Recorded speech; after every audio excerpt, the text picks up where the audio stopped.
There are just some people. There are some people that should consume a penis, but to start off. I think from now on I'm gonna say that instead of eat a dick. Yeah, consume a penis. Consume a member or male member. Thank you. Seriously. Welcome to episode 4 of Codeswitchin.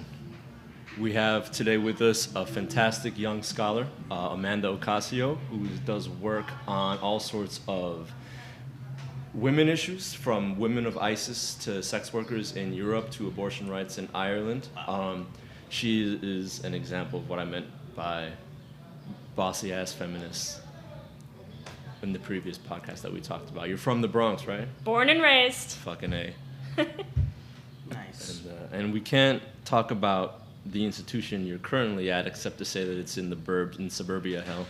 Yeah. And we all make mistakes. We do. So tell us about that. Like, you just released an article about the women who've joined ISIS. That is wild.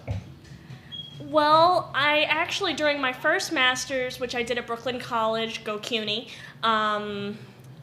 I worked on the women of Al-Qaeda. I noticed that ISIS was getting a particularly bad rap in the media, and also you found a lot of distorted Orientalist rhetoric being tossed about, so I wanted to try to dispel some of the myths.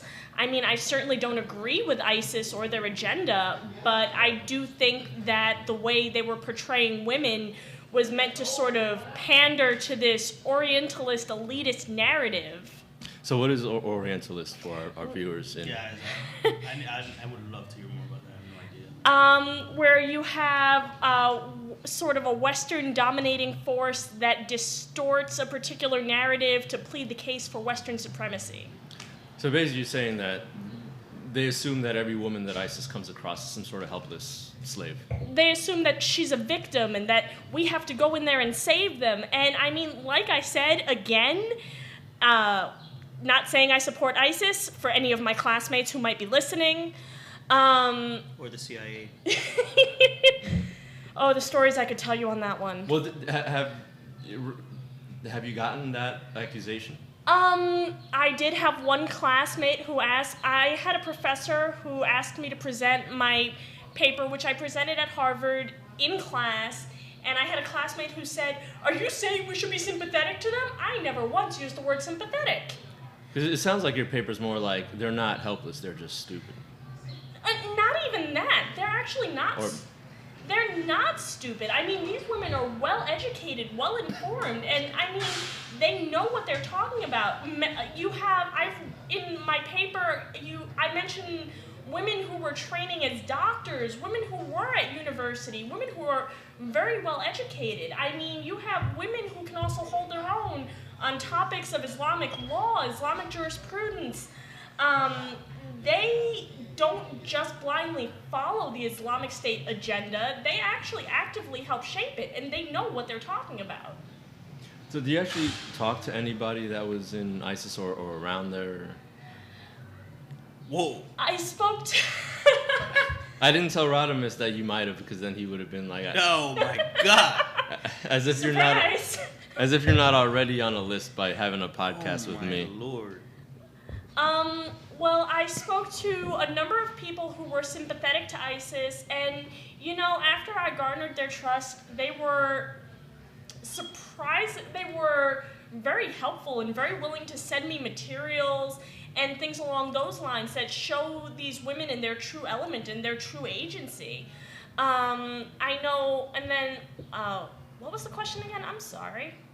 Did you speak to anybody in ISIS? Oh, yes, and then I did speak to one woman, and I referenced her in my article, but she did ask to remain anonymous.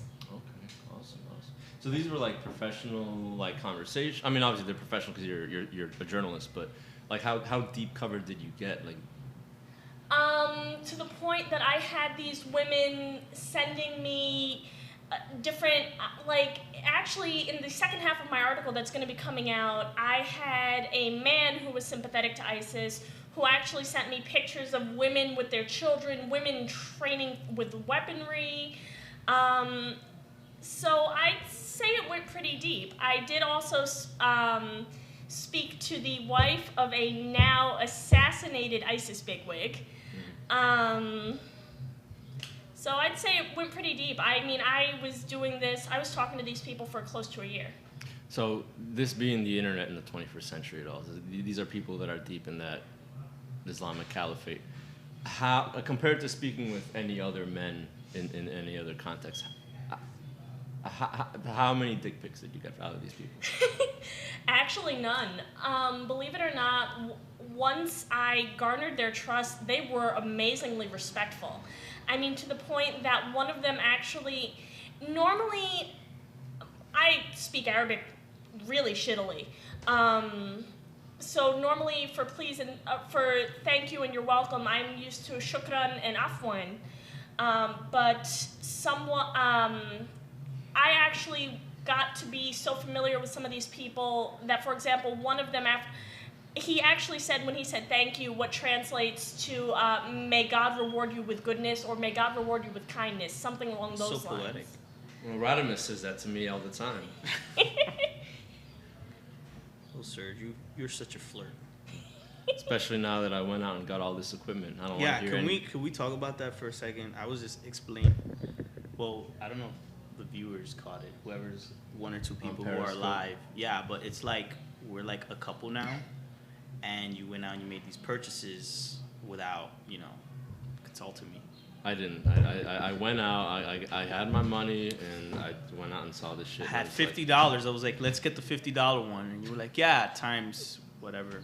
There's a picture of it on the Twitter and the Instagram. Codeswitchin is the Twitter. My Instagram's NY Native Video. This is a good little set of gear here, We're pretty official now. Except, do we mention that someone copied us, or that's like? Is that like a touchy let's talk subject? about that's a little touchy. Suggested. No, we probably I don't want to get sued for like all $2. They will come down on Yeah, I know. Yeah. No, they won't. We'll survive on our own because they don't got what we got, which is like, I mean, this is actually the exact sort of thing you would expect to hear on. But wait, you can't. You should bleep that out, man. I will bleep that out. Bleep that the fuck out. I'm All not right. trying to get sued. But Amanda here is, I mean, this kind of scholarly work is the sort of thing you would hear on certain stations, but we can't hear it with the uncensoredness that you got. I've known you for years. Wait. So, okay, I didn't read the paper, obviously. It's all good. But I didn't know that there was like it seems like you're saying that there's like a positive side to ISIS. Is that? I am not saying there's a positive side to ISIS. Damn it, Rodimus, don't be so pedestrian. No, it's a question. Although you were certainly much more chill about it than the classmate who asked me, so dude, props. But I'm more just saying if we want to truly deal with these people and truly understand them, I mean, the argument that I make in my paper is that women are women are kind of the center of their society, and in order to deal with ISIS and understand this other that we're so afraid of, we need to understand their women. And I mean, for example, you have women are head of household, but women also help with raising their children to go off on jihad. Women encourage their men to go off on jihad. Women hold their husbands accountable for what women hold their husbands accountable, and they, to a certain extent, school them in the faith. Like, I mean, I remember this one article that I had read where you had a woman, they weren't reprimanding women for transgressing gender hierarchies. They were saying, well, women are doing all this stuff and women are going out because men are basically a bunch of pussies. Is that okay to say that? Yeah, it's totally. I love okay the word to say pussy. that. It's amazing. It flows off the tongue so nicely. Okay, you can cool. always say pussy.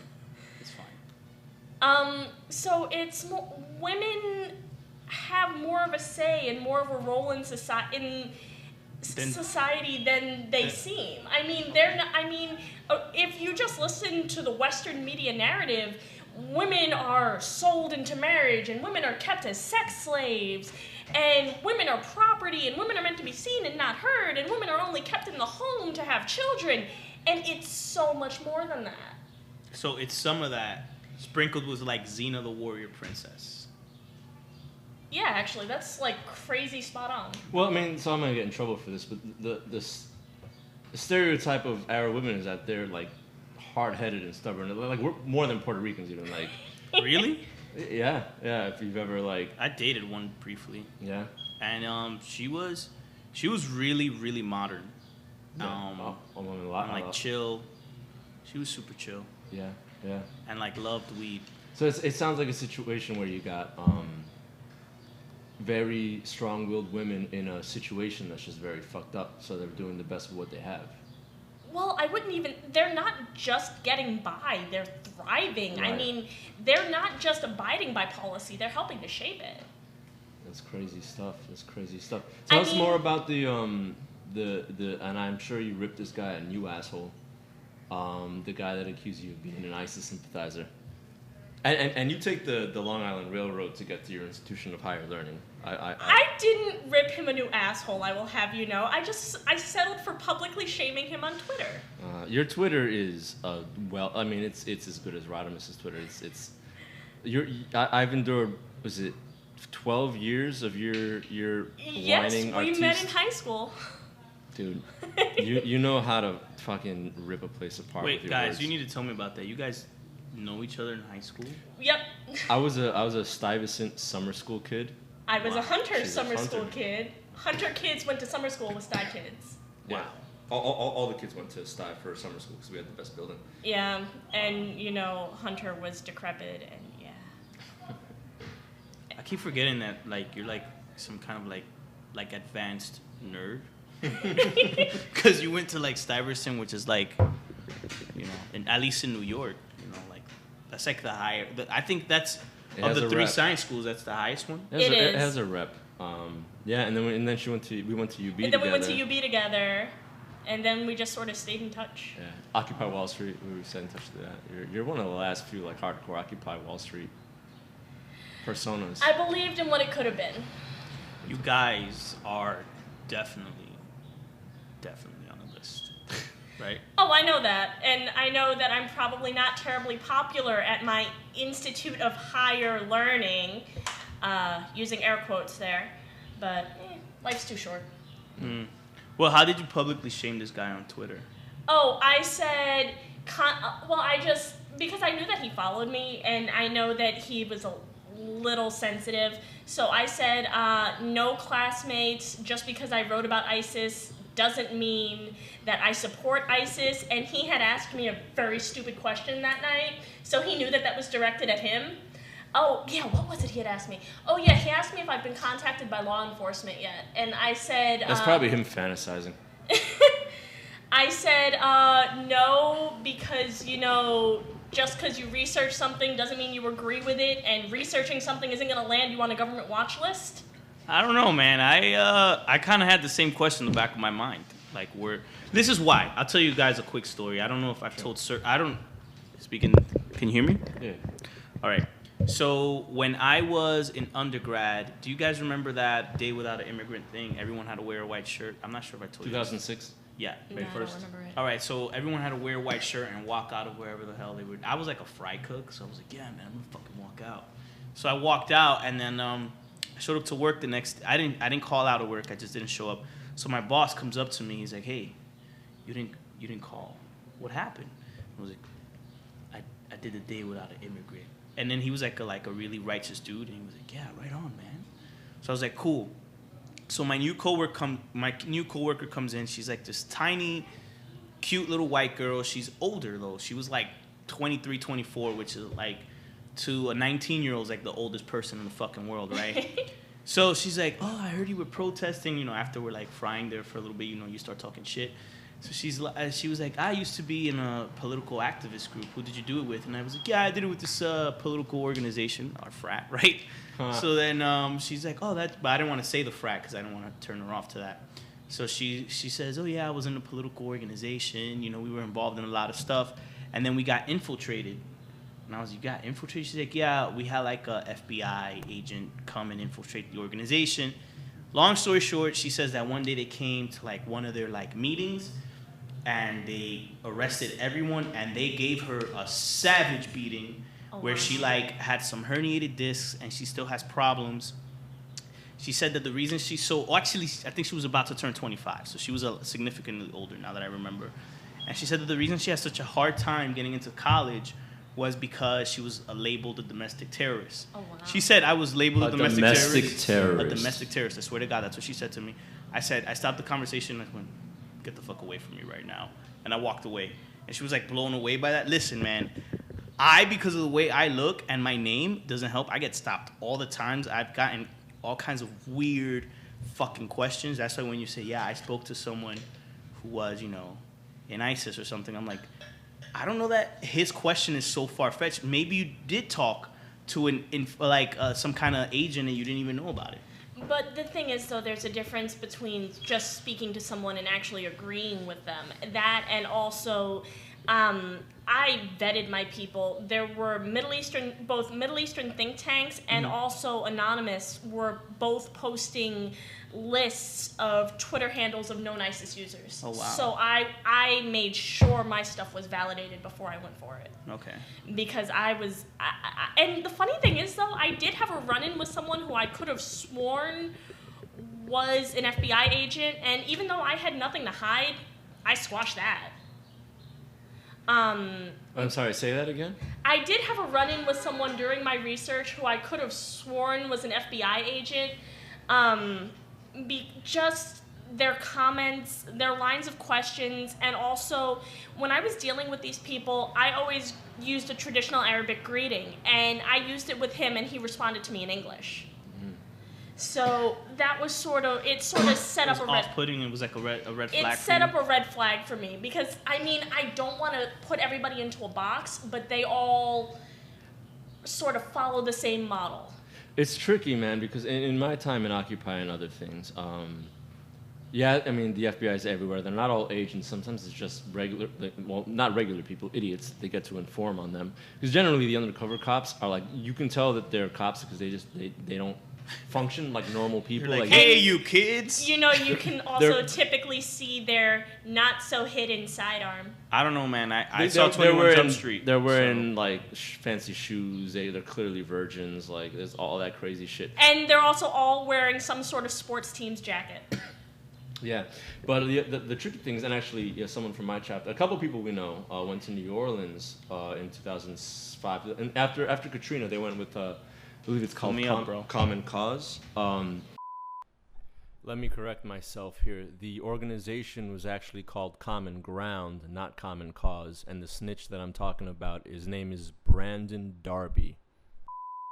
And there's a well-known and well-hated, rightfully, snitch that helped found this organization. And the article on that came out.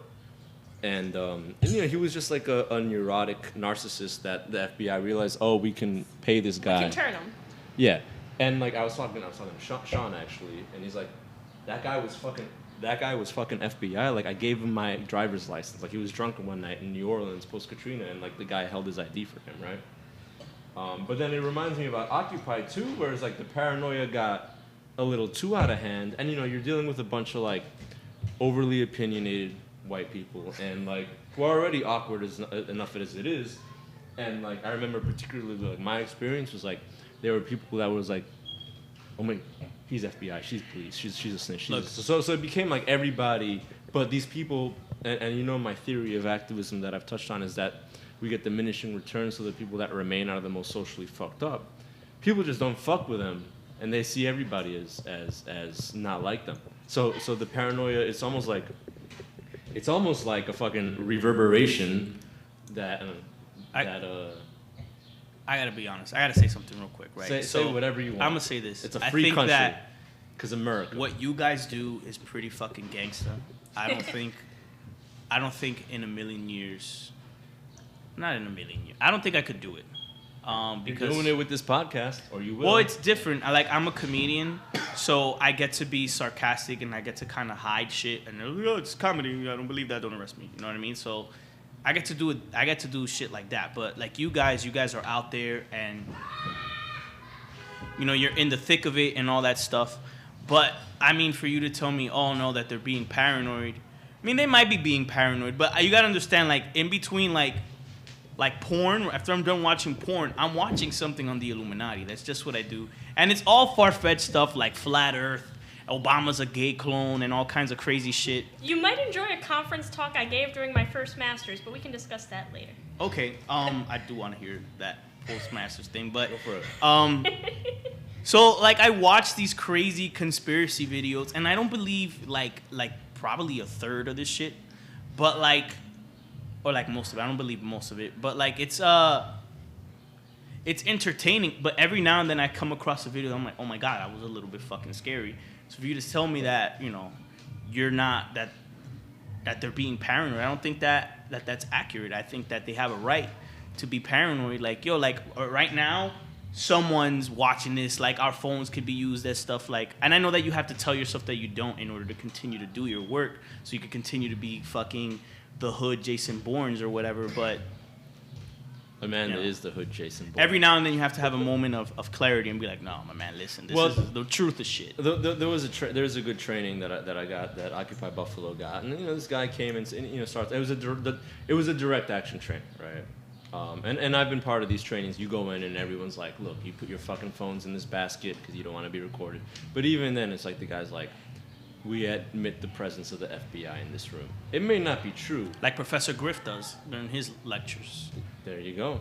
You do it preemptively, so that way you're always on watch. Yeah. The truth is, and for everybody listening to this that's afraid about doing anything, I don't want you guys to be afraid of it, because the truth is there's too much data out there. We're putting ourselves out there, and the thing is, the data is being collected on us, but to look through it requires human intelligence. That and also, that alone, life's too short, and they don't want you to ask questions. I mean, I worked on Al Qaeda during my first master's. I worked on ISIS during my second. And you're still here. I'm still here. I mean, I was stopped once at the airport, but we got through that. I passed the city background test. I get stopped at airports every single fucking time, without fail. Always. Always. Only one time I haven't been stopped at an airport since 9/11. Was the last time that I flew to DR and I came back. I was fucking shocked. I was ready. I was like, yeah, well, I'm going to get my rights violated. I was fucking ready, and it didn't happen. I was flying back from Buffalo to New York City for school, and I got stopped there. I have had it happen that somehow, conveniently, the powers that be have opted to search my laptop bag right before I enter the plane. But other than that, I think I've been okay.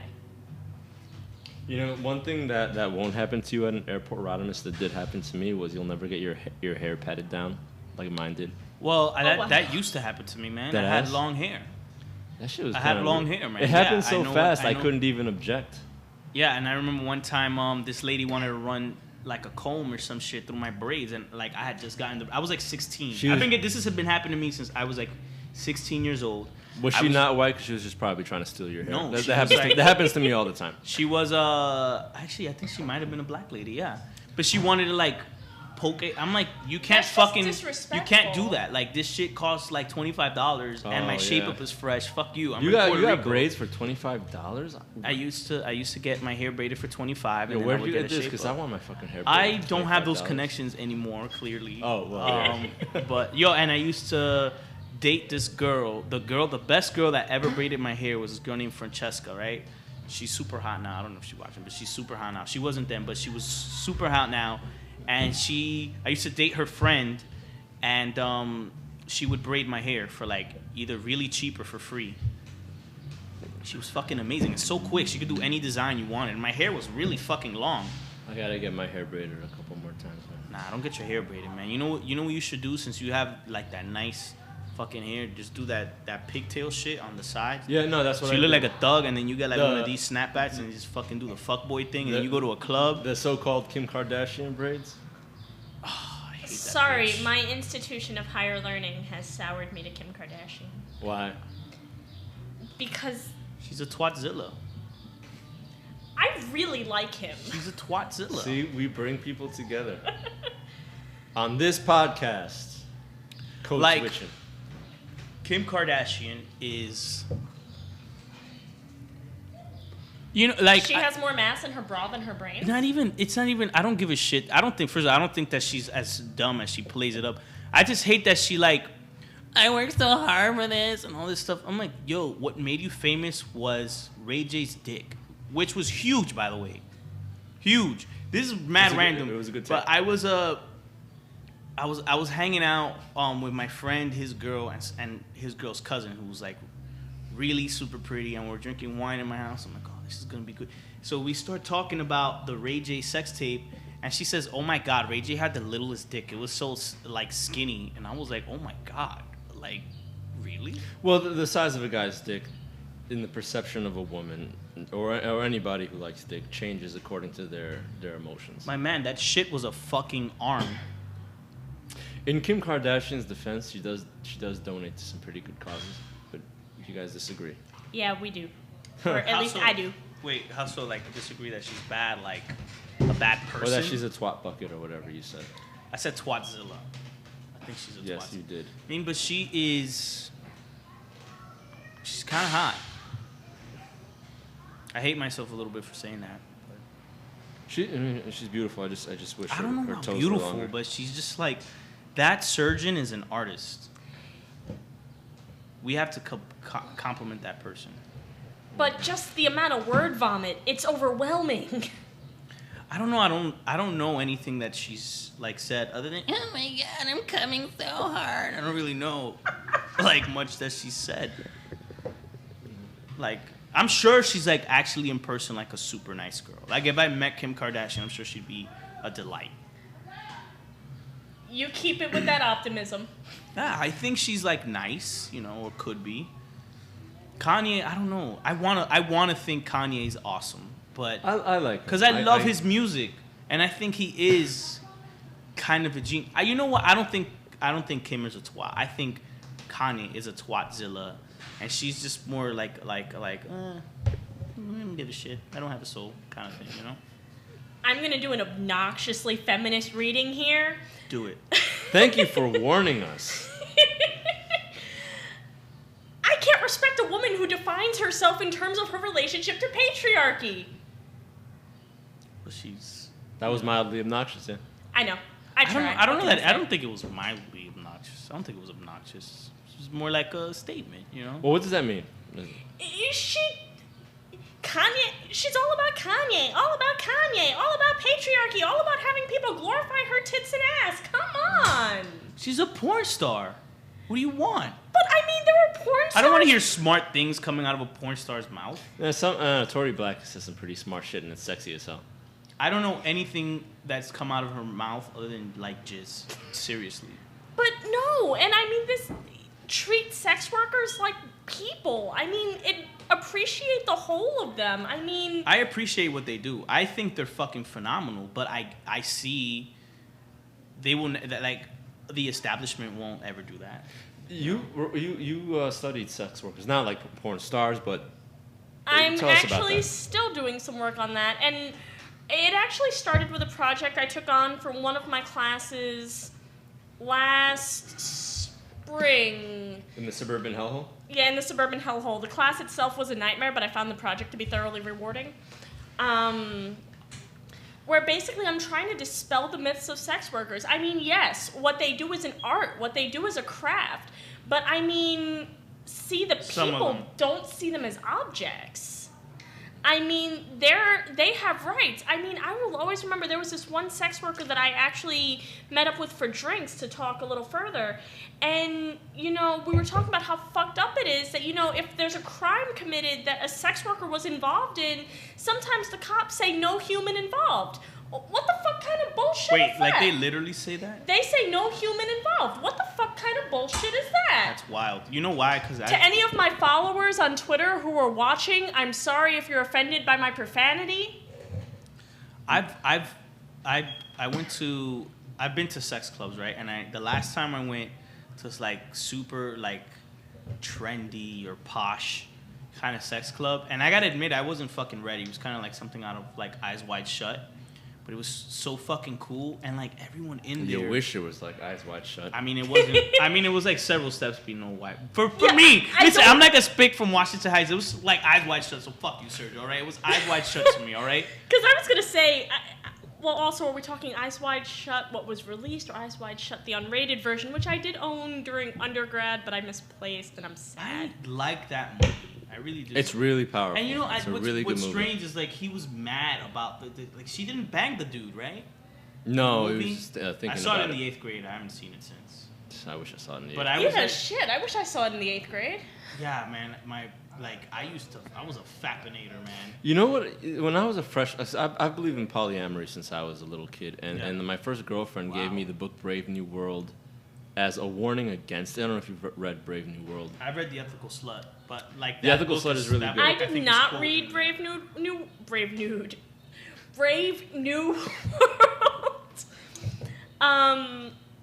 And actually, there was only one teacher at the school that I went to for high school who was willing to teach it, which was kind of disappointing because I also never had her. But Well, so it's a great book as a science fiction dystopian classic, but there's some pretty good explicit like sex orgy scene because they use orgies to pacify their people, and there's some pretty fucking shit there that relates a lot to like the porn that's really popular today. I don't know, man. There was the orgy room, and I was like grossed out by it. In Eyes Wide Shut or Brave New No, World? when I went to the sex club. Oh, in the it was sex- like it was like a big, it was like a giant fucking bed. And like it was just everyone was so gross. Was it like I'm gonna 5 or sound 6 super king vain. size I'm gonna beds sound put super together? vain, super vain. It was one giant. Like if you can imagine a room bigger than this, it's a giant bed when you walk in. Yeah, There's like yeah. pillows on the side, and you walk in, but everyone was so fucking fat and gross. And they were just like, and they were like trying to get me in there. That is a little bit of an issue with Yeah, man. certain it was fucking certain weird. alternative This sex dude gatherings there. Went off on this girl that he brought there. Like he went off, like they were like, "Sir, calm down." But then he was just rushing. He was speaking Russian to her, and like it just sounded weird to him. And he was like, "I'm just talking to her." Like a lot of weird things went down at that sex club. Yeah, they're usually really good with controlling people. It's usually more respectful than an actual club. They were actually club. very respectful. They were very, like it was weird because the girl that I went with, the staff kept hitting on her, and that like was off-putting to me. I'm like, because I know like I'm in an environment with someone that but we're looking for someone. I was like, you're making me feel like I'm a pussy. Like I don't know.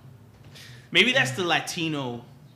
I mean, it's all chauvinist about in me. consent at these places. You kind of just set the ground rules, and it's more, you can set them, and they'll be respected as opposed to like you go out to a regular club on, I don't even know where the fuck the clubs are in New York City anymore, but Chippewa and Buffalo or Webster Hall and I live by a in bunch New of York clubs. and well, I know oh in yeah, Buffalo the Heights, you the get Heights. roofied.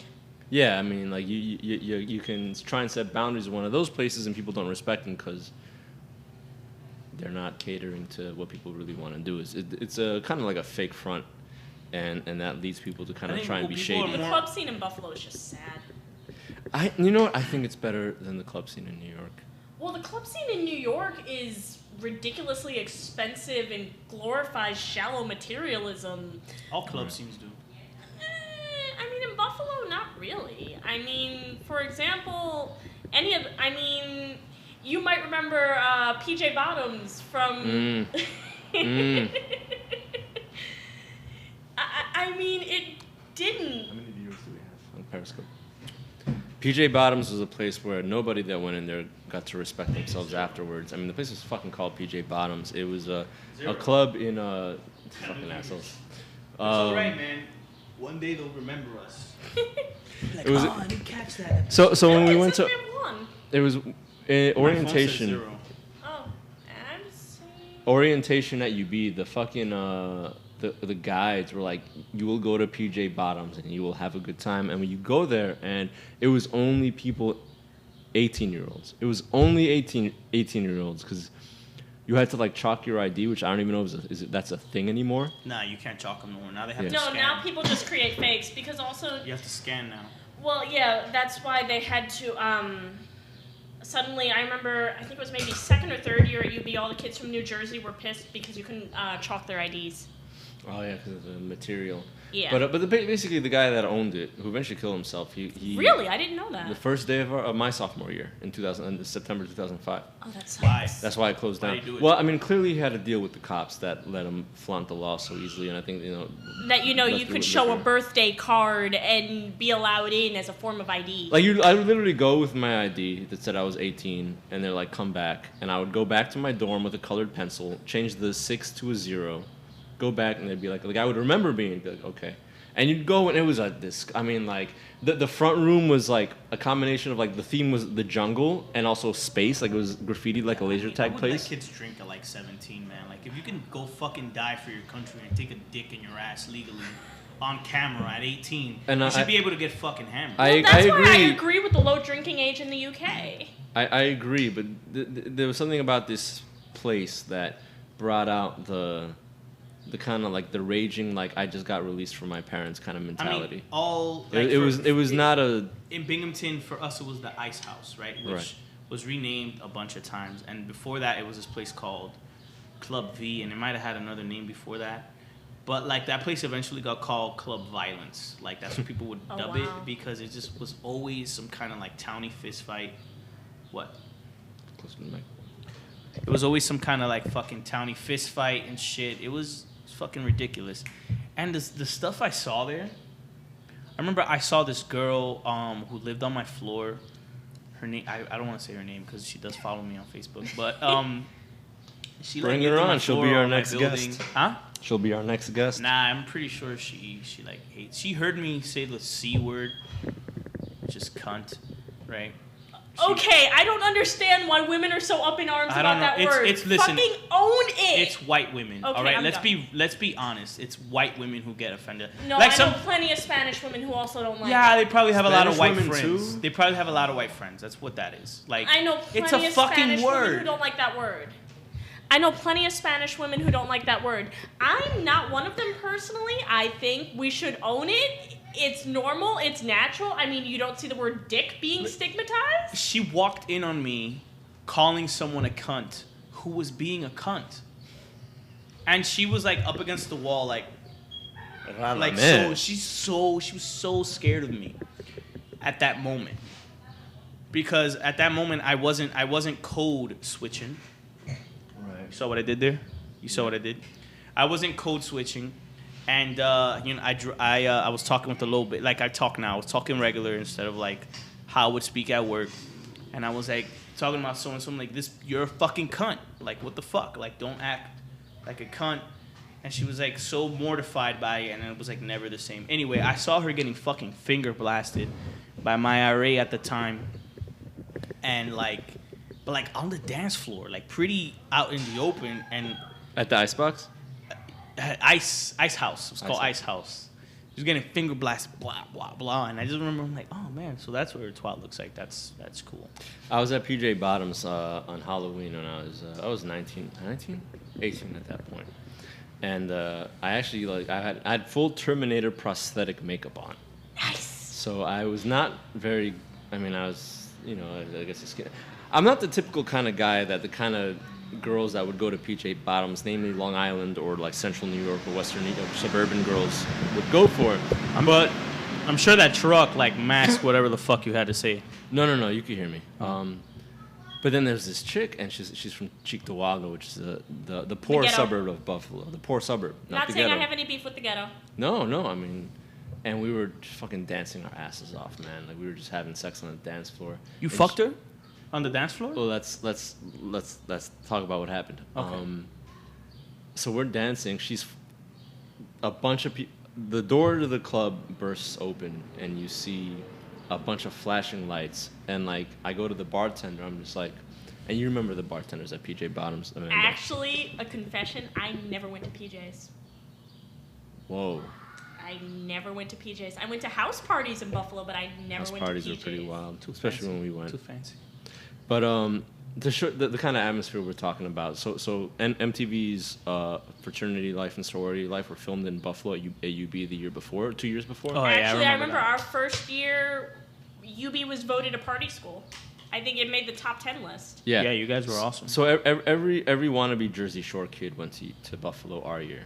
To show you. And by Jersey Shore, we mean Long Island. Yeah. But anyway, so a bunch of people come in with lights and cameras. I'm going to the bartender. I'm like, we're being raided by the liquor board, by the sheriff. He's like, no, we're not. I turn around. It's fucking Girls Gone Wild. What? Yeah. And the girl I'm with... Oh, I remember when they were filming in New York schools. They went to Binghamton, too. I remember that. They hit up mad Sunnis.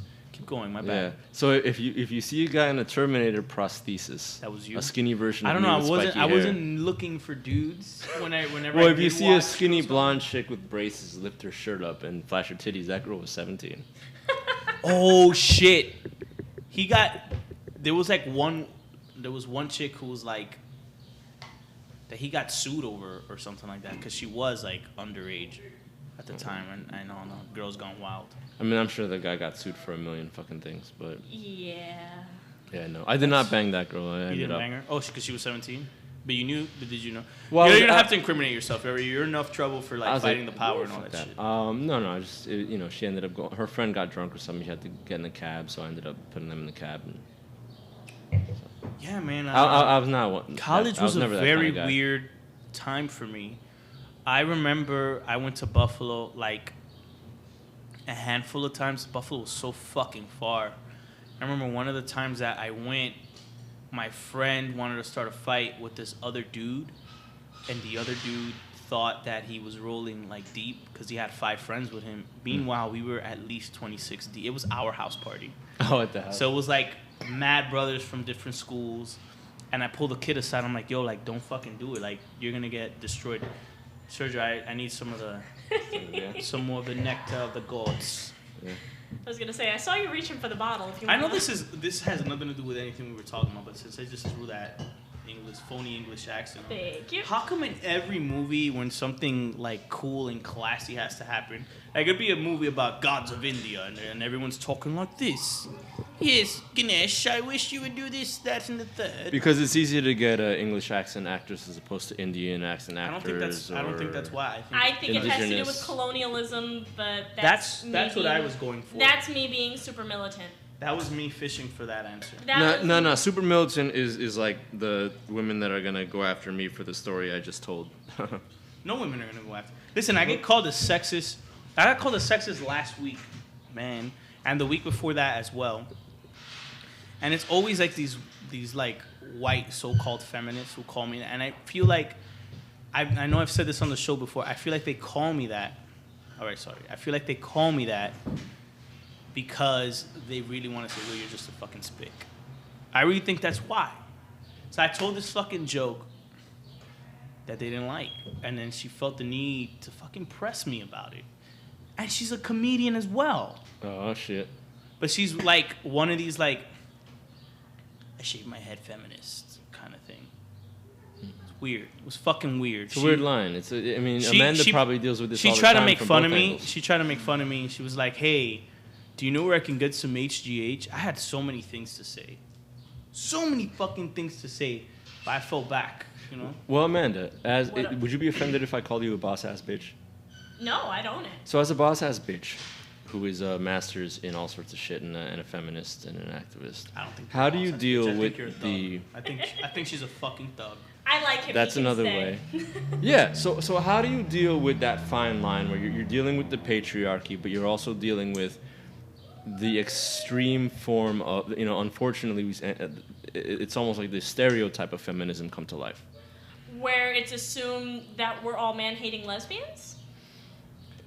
Well, no, Yes. that's the patriarchy. That's the patriarchy. Yeah, the patriarchy. But assumes that we're all I mean man-hating the lesbians. actual handful of man-hating lesbians that have had a stranglehold on the discourse. I've actually gotten into arguments with them on Twitter. Men are our brothers. I mean, we should be trying to build alliances and, join forces and, we build each other up. We lift each other up as we climb. We don't alienate our brothers. I mean, men have shit happen to them, women have shit happen to them, and we need to stand together, otherwise we're fucked. Yeah, I don't think that being a woman is harder than being a man. I don't think being a man is harder than being a woman. I think they're both We their all have our own own stuff. fucking struggle, and they're both equally as hard.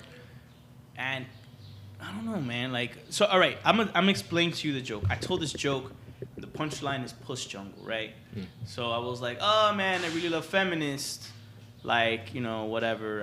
I'm a comedian, right? So I said, I love. No one on this block is gonna get offended by you saying No, this. I just wanted to see what's coming. Hey, what's up, man?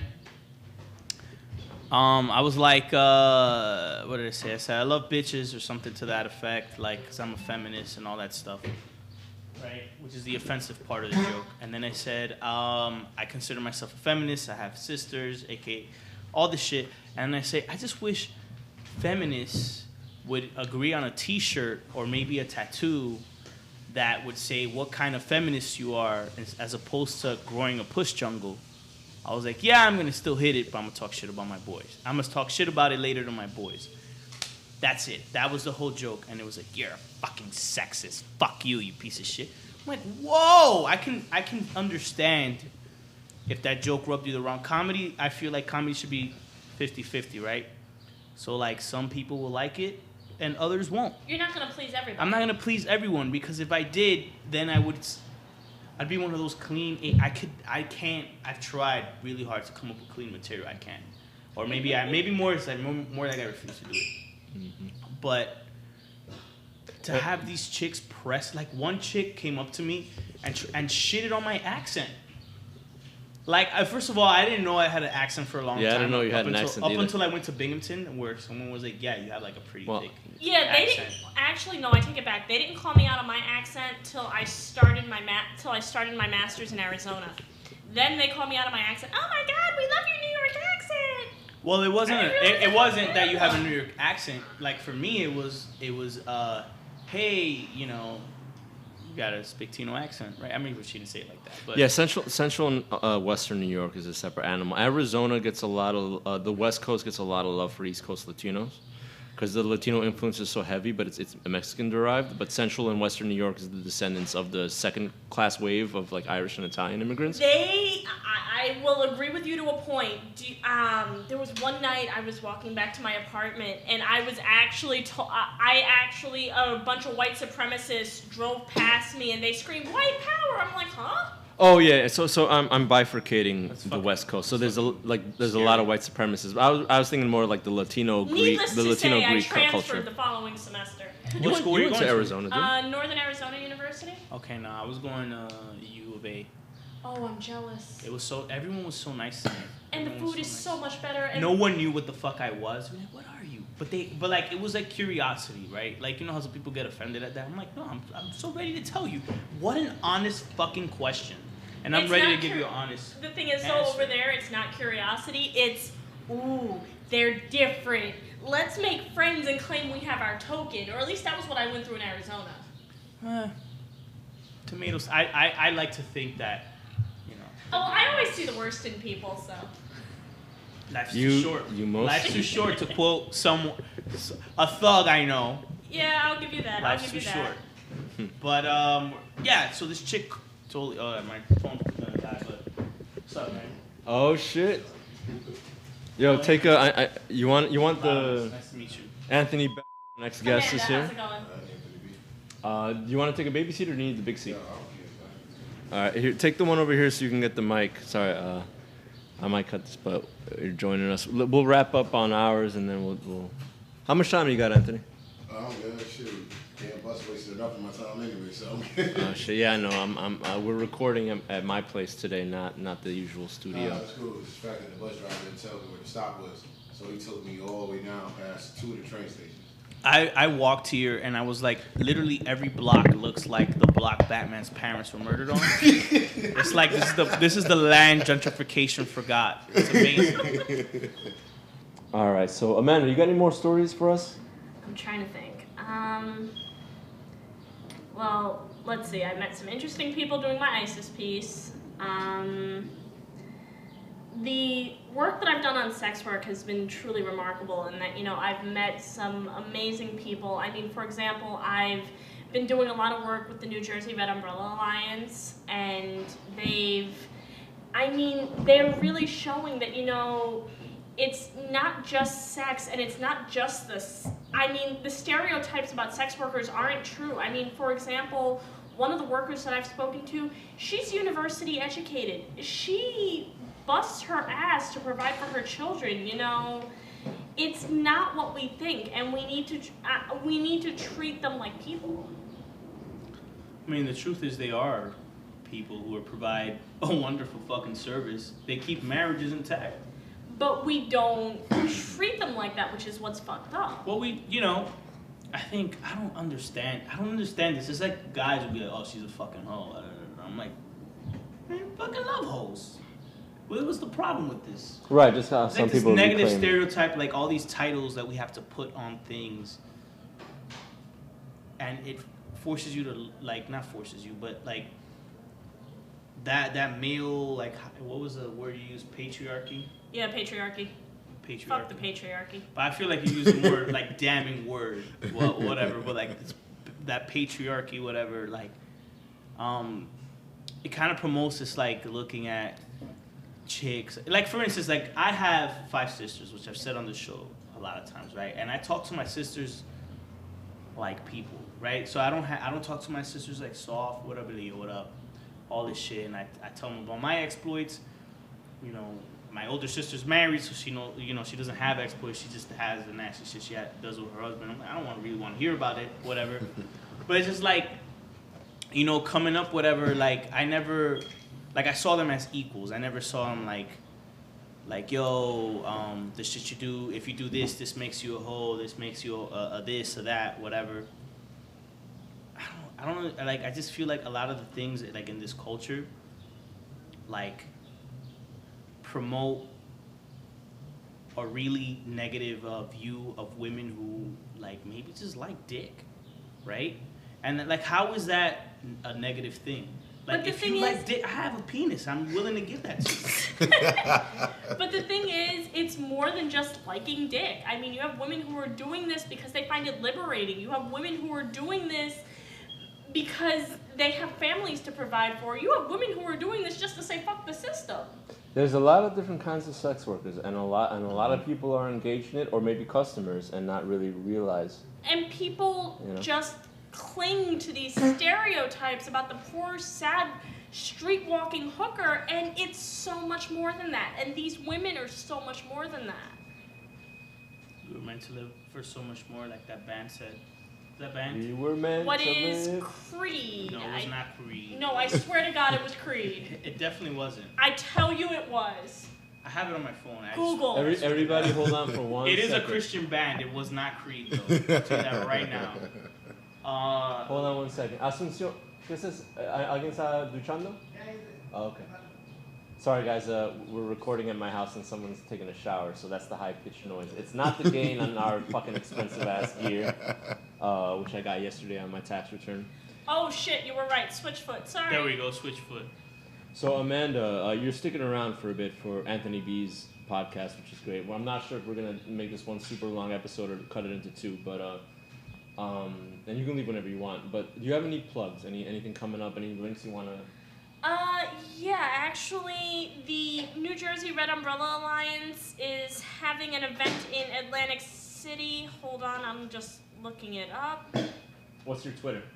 Oh, my Twitter is Real Rakhmetov, RAKHMETOV, because I'm a pretentious literary snob. So at Real REALRAKHMETOV. Right. If you wanna hear some fucking righteous rants, follow Amanda on Twitter, yo, for And real.